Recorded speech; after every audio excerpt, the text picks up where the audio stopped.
கோவையில் தமிழ்நாடு அரசு உலமாக்கல் மற்றும் பணியாளர்கள் நல வாரிய பயனாளர்கள் பேரவையின் மாநில செயற்குழு கூட்டம். உலமாக்கல் நல வாரியத்தின் செயல்பாடுகள் குறித்து ஆலோசனை. கோவையில் தமிழ்நாடு அரசு உலமாக்கல் மற்றும் பணியாளர்கள் நல வாரிய பயனாளர்கள் பேரவையின் மாநில செயற்குழு கூட்டம் உக்கடம் பகுதியில் உள்ள தாஜ் டவர் அரங்கில் நடைபெற்றது. மாநில தலைவர் ஜாஃபர் சாதிக் தலைமையில் நடைபெற்ற இதில் முதன்மை பொதுச் செயலாளர் அஸ்ரப் அலி, மாநில அமைப்பு செயலாளர் அப்துல் ரஹ்மான் ஆகியோர் முன்னிலை வகித்தனர். இதில் அரசு உலமாக்கல் மற்றும் பணியாளர்கள் நலவாரிய பயனாளர்கள் பேரவை நிர்வாகிகள் ஜலாலுதீன் அன்சாரி, அப்துல் ரஹீம் இம்தாதி, முகமது கசாலி, முகமது அப்துல்லா, ஷாஜஹான், முகமது இப்ராஹிம், சையத் அலி, அப்துல் ஜப்பார், அப்துல் மஜீத் உள்பட மாநில, மாவட்ட நிர்வாகிகள், உறுப்பினர்கள் என பலர் கலந்து கொண்டனர். கூட்டத்தில் உலமா பெருமக்களுக்கு அரசு செய்து வரும் நலத்திட்ட உதவி மற்றும் வக்ஃப் வாரியத்தின் செயல்பாடுகளுக்கு தமிழக முதல்வர் மற்றும் அமைச்சர்களுக்கு நன்றி தெரிவிக்கப்பட்டது. தொடர்ந்து செய்தியாளர்களிடம் பேசிய பேரவையின் முதன்மை பொதுச் செயலாளர் அஸ்ரப் அலி, உலமா நல வாரியத்திற்கு தமிழக அரசு மற்றும் வக்ஃப் வாரியம் பல்வேறு நல்ல திட்டங்களை செய்ய முயற்சி செய்து வருவதை பாராட்டி வரவேற்கதாக கூறிய அவர், ஆனால் இதனை செயல்படுத்த வேண்டிய துறை சார்ந்த அதிகாரிகள், மாவட்ட பிரதிநிதிகள் உலமா வாரியத்தின் பணிகளை சரிவர புரிந்து கொள்ளாமல், உலமாக்களின் கோரிக்கைகளை பரிசீலிக்காமல் அலட்சியம் செய்வதாக வேதனை தெரிவித்தார்.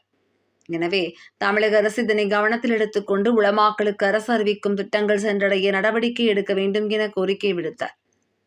இதேபோல அரசு அதிகாரம் பெற்ற உலமாக்களுக்கு வக்ஃப் வாரியத்தின் மூலமாக வழங்கப்படும் இருசக்கர வாகனங்களை பெறுவதற்கு தற்போதுள்ள விதிமுறைகளை தளர்த்த வேண்டியும், தற்போது பெண் ஆலிம்களுக்கு மட்டும் வழங்கப்பட்டு வரும் மகப்பேறு உதவித்தொகையை கடந்த காலங்களில் வழங்கியதை போன்று அனைத்து உலமாக்களின் குடும்பத்தினருக்கும் வழங்க அரசு முன்வர வேண்டும் என வேண்டுகோள் விடுத்தார்.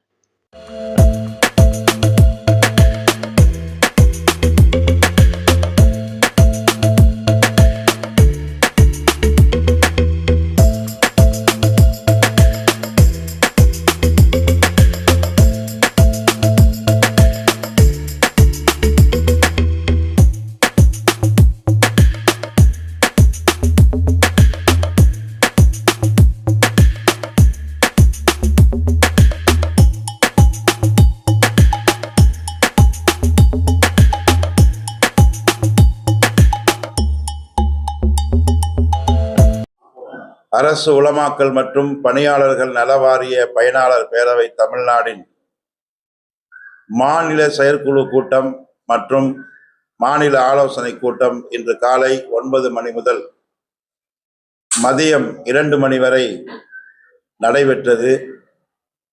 இக்கூட்டத்தில் முக்கிய பல தீர்மானங்கள் இயற்றப்பட்டிருக்கிறது. அதில் முக்கியமான தீர்மானங்கள் என்பது, தமிழகத்தில் ஆட்சி செய்து கொண்டிருக்கிற மாண்புயர் தளபதி ஸ்டாலின் அவர்கள் சிறப்பான ஆட்சியை நடத்தி கொண்டிருக்கிறார்கள். அவர்களுக்கு உறுதுணையாக வக்ஃப் வாரியத்தினுடைய தலைவராக இருக்கக்கூடிய நவாஸ் கனி அவர்களும் வக்ஃப் வாரியத்தில் பல நல்ல காரியங்களை செய்ய வேண்டும் என்று முனைப்புடன் ஈடுபட்டு கொண்டிருக்கிறார்கள். உலமா நலவாரிய பொறுப்பை வைத்திருக்கக்கூடிய அமைச்சர் பெருமக்களும் இந்த சமுதாயத்திற்கு ஏதாவது செய்தே ஆக வேண்டும் என்கிற முனைப்போடு செயல்பட்டு கொண்டிருக்கிறார்கள். ஆனால் வருத்தத்திற்குரிய விஷயம் என்னவென்றால், இவர்களுக்கு கீழே பணி செய்யக்கூடிய பணியாளர்கள், அரசு அதிகாரிகள், மாவட்ட அளவில் இருக்கக்கூடிய அதிகாரிகளுக்கு உலமா நலவாரியம் சம்பந்தமாக எதுவும் தெரிவதில்லை. மாறாக அங்கே வரக்கூடிய விண்ணப்பங்களை புறந்தள்ளக்கூடிய நிலைதான் இருக்கிறது என்பதை வந்திருந்த உலமாக்கள் எல்லோருமே இங்கு எடுத்து சொன்னார்கள். அதை அரசு கவனத்தில் எடுத்து உலமா பெருமக்களுடைய கோரிக்கைகளை நிறைவேற்றி தர வேண்டும் என்று தமிழ்நாடு முதலமைச்சர் மரியாதைக்குரிய தளபதி ஸ்டாலின் அவர்களை மிக்க அன்போடு கேட்டுக்கொள்கிறோம்.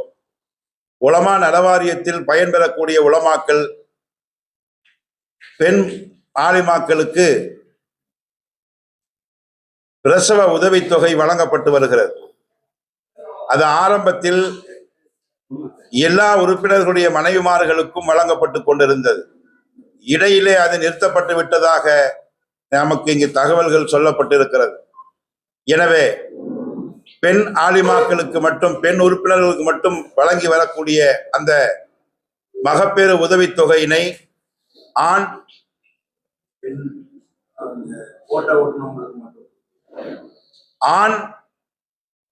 உறுப்பினருக்கும் அவருடைய குடும்பத்தில் உள்ள மனைவிமார்கள் பிரசவிக்கும் பொழுது அந்த மகப்பேறு உதவித்தொகையை வழங்க வேண்டும் என்று இப்பேரவை வலியுறுத்தி கேட்டுக்கொள்கிறது.